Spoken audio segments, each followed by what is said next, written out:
The day began like any other, and I had no reason to believe that by the afternoon, everything I thought I knew about my marriage would change. I had left home that morning expecting to return late in the evening because I had an important meeting that was supposed to take most of the day. Before leaving, I kissed my wife goodbye, told her I would probably be home after dinner, and walked out without giving the morning another thought. But a few hours later, the meeting was unexpectedly cancelled, leaving me with a strange amount of free time. I decided not to call my wife because I wanted to surprise her. On the way home, I even stopped at a restaurant and picked up some food she liked. I remember feeling unusually happy as I drove through the familiar streets toward our house. After more than 20 years of marriage, I still believed that home was the one place where I could completely relax. I parked my car a short distance away and walked toward the front door. I reached for the handle, but before opening it, I heard voices coming from inside. At first I couldn't make out the words clearly, so I stopped and listened. Then I recognized my wife's voice. She sounded serious and unusually quiet. A man's voice answered her, and I immediately realized it was her brother, Daniel. I wondered why he was there when I had never heard my wife mention that he was coming over. I stayed outside for a few seconds, expecting to hear an ordinary family conversation, but then my wife said something that made my entire body go still. "She won't know until it's too late," she whispered. I couldn't understand what she meant. Then Daniel asked, "Are you sure everything will be in your name?" My heart began pounding as I stood completely still beside the door. I knew they were talking about something important, but I couldn't yet understand what it had to do with me. Then my wife mentioned the house, our savings, and my business shares. She said that once certain papers were signed, I wouldn't be able to stop her. In that moment, the happiness I had felt only minutes earlier disappeared, replaced by confusion, disbelief, and a growing sense of fear. I had spent years believing that my wife and I were partners in everything. Yet I wasn't standing outside our home, listening to her discuss a plan that could affect everything I had worked for. And the worst part was hearing her confidently say that I trusted her enough not to suspect anything. After what I had heard outside the front door, I couldn't simply walk into the house and pretend everything was normal. So I quietly returned to my car and sat there, trying to make sense of the conversation. My mind kept replaying the same words over and over again. The house, the savings, the business shares, the papers. I had never imagined that my wife was secretly thinking about taking control of the things we had built together. At first, I tried to convince myself that there had to be another explanation. Maybe I had misunderstood the conversation. Maybe they were discussing someone else's situation. But deep down, I knew that wasn't true. Over the next few days, I began noticing things I had previously ignored. My wife had started asking unusual questions about our finances. She wanted to know exactly how much was in my savings account, where certain investment documents were kept, and whether particular assets were registered in both our names. Whenever I asked why she needed to know, she gave simple answers about planning for the future. At the time, I had accepted those explanations because I trusted her. Now, every question seemed different. One evening, she asked me where I kept the documents related to my business. She said she wanted to organize our important papers because we were getting older and should have everything in one place. I told her I would handle it later, and she seemed disappointed. Another time, she mentioned that we should update some financial documents and move certain things into a different arrangement. Again, I didn't think much of it. But after hearing that conversation with Daniel, those small moments began forming a disturbing pattern. I started looking through my records carefully and discovered that some documents had been copied without my knowledge. There were also messages on the family computer showing that my wife had contacted someone about financial arrangements. She had apparently been asking questions about what could happen to our property and savings if we ever separated. Nothing had been completed yet, but the intention was becoming clearer. She wasn't simply organizing our finances. She was preparing for a situation where she could have greater control over what I owned. I felt betrayed, but I knew reacting emotionally could make everything worse. I decided to keep quiet and gather the facts before saying anything. I contacted an attorney I trusted and explained what I had discovered. He told me not to accuse my wife without evidence and advised me to secure copies of every important financial document. I followed his advice carefully, reviewing bank statements, investment records, property papers, and business documents, while making sure I didn't create unnecessary conflict at home. Meanwhile, my wife continued behaving normally, preparing meals, asking about my day, and speaking to me as though nothing unusual was happening. While I quietly began to understand how much she had already been planning behind my back, instead of confronting my wife the moment I discovered that she had been making plans behind my back, I decided to stay calm and find out exactly what was happening. I knew that if I walked into the house angry and accused her without understanding the full situation, she could deny everything, destroy evidence, or change her plans before I knew what I was dealing with. I contacted an attorney and explained what I had overheard, along with the strange questions my wife had recently been asking about our finances. He listened carefully and told me that the first thing I needed was a clear picture of what I actually owned, what was jointly owned, and what documents had been changed or requested without my knowledge. I spent the next several days gathering copies of bank statements, investment records, property documents, business paperwork, insurance information, and other important financial records.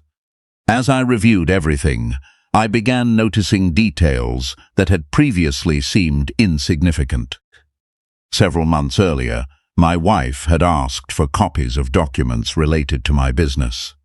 She had also asked questions about retirement accounts and property ownership. At the time, I thought she was simply trying to become more organized, but now I understood that she had been collecting information for a reason. My attorney carefully reviewed the documents and discovered that my wife had contacted a financial advisor about changing the way some assets were handled. Nothing had been completed without my approval, but the conversations showed that she had been exploring ways to gain greater control. There was another detail that worried me even more. Her brother Daniel had been involved in some of those conversations. I had never been comfortable around Daniel because he always seemed interested in money, but I had never imagined that he would become involved in my marriage. My attorney warned me not to make accusations until I had stronger evidence.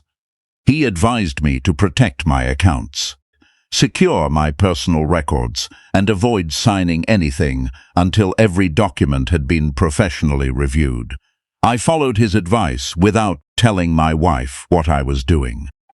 At home, I continued acting normally. I answered her questions, ate dinner with her, and went through our daily routine as though nothing had changed. Inside, however, I was constantly watching and listening.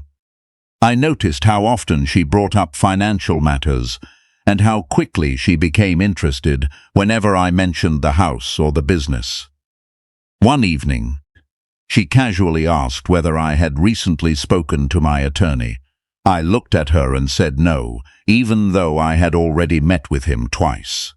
Her reaction was brief but noticeable. She looked away, changed the subject, and began talking about something completely different, which made me realize that keeping calm had given me something valuable that anger never could.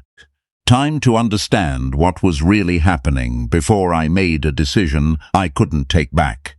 The more I investigated, the more I realized that my wife's brother, Daniel, was not simply an innocent person caught in the middle of our marriage.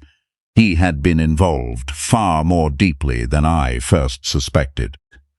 I had always kept a polite distance from him because there was something about the way he talked about money that made me uncomfortable. Whenever we met, he seemed interested in what people owned, what businesses they ran, or how much they might have saved. I never accused him of anything because I didn't want to create tension between my wife and her family. Now, however, I began looking closely at his connection to the financial plans my wife had been making. My attorney discovered that Daniel had recently started a company with another partner, and that company was facing serious financial problems. Several payments were overdue, and Daniel had been searching for ways to bring additional money into the business. That discovery changed everything. I learned that he had been speaking with my wife for months, telling her that she needed to protect herself financially because our marriage might not last forever. He had convinced her that if something happened to me, she could be left without enough money to support herself. At first, I understood why those words might frighten her. After more than 20 years together, the thought of losing financial security could make anyone nervous. But Daniel hadn't stopped there. He had encouraged her to consider transferring certain assets and changing financial arrangements without fully explaining the risks. What my wife didn't know was that some of the plans she thought were designed to protect her could also benefit Daniel. He had been positioning himself to gain access to money through arrangements connected to his business. When I finally saw the documents and messages that connected him to the plan, I felt a mixture of anger and disbelief. My wife had trusted her brother because she believed he was looking out for her. She hadn't realized that he was using her fear to influence her decisions. I also discovered that Daniel had been telling people that I was becoming difficult and irresponsible with money, even though there was no evidence to support those claims. He was creating a story that made my wife more dependent on his advice and less likely to trust me. I decided not to confront him immediately. My attorney advised me to document everything and allow the truth to speak for itself. I continued gathering records and carefully reviewing every conversation connected to the proposed financial changes. Meanwhile, Daniel remained confident that his plan was working, while my wife continued believing that her brother was helping her protect her future, unaware that the person she trusted most outside our marriage had been quietly using her fears to move his own financial problems closer to our family. A few days later, my wife finally came to me with a folder in her hands and asked me to sign several documents. She placed them on the kitchen table as casually as if they were ordinary papers. But I immediately recognized the kind of documents they were connected to. I looked at the folder and asked what everything was for. She told me they were simply financial updates that would make things easier for both of us in the future. I stayed calm and told her I wanted my attorney to review them first. The moment I said that, her expression changed. She asked why I suddenly needed an attorney and whether I no longer trusted her. I looked at her quietly, because that question carried more weight than she realized. For years, I had believed trust meant never questioning the person you loved. But after everything I had discovered, I understood that trust didn't mean ignoring warning signs. I told her that I trusted her enough to have an honest conversation. But important financial decisions should always be reviewed carefully. She became upset and accused me of treating her like an enemy. I didn't raise my voice. Instead, I asked her one simple question. "Why have you been discussing our finances with Daniel without telling me?" She froze. For several seconds she didn't answer. Then she sat down and covered her face with her hands. I knew the truth had finally reached the surface. She admitted that Daniel had been advising her for months. He had convinced her that she needed to protect herself because she believed I might eventually leave her with nothing. She said she hadn't planned to destroy my life, but she had been preparing for what she thought was an uncertain future. I asked her why she never came to me and talked about her fears. She began crying and said she was afraid that if she confronted me about money, I would become angry or refuse to help her.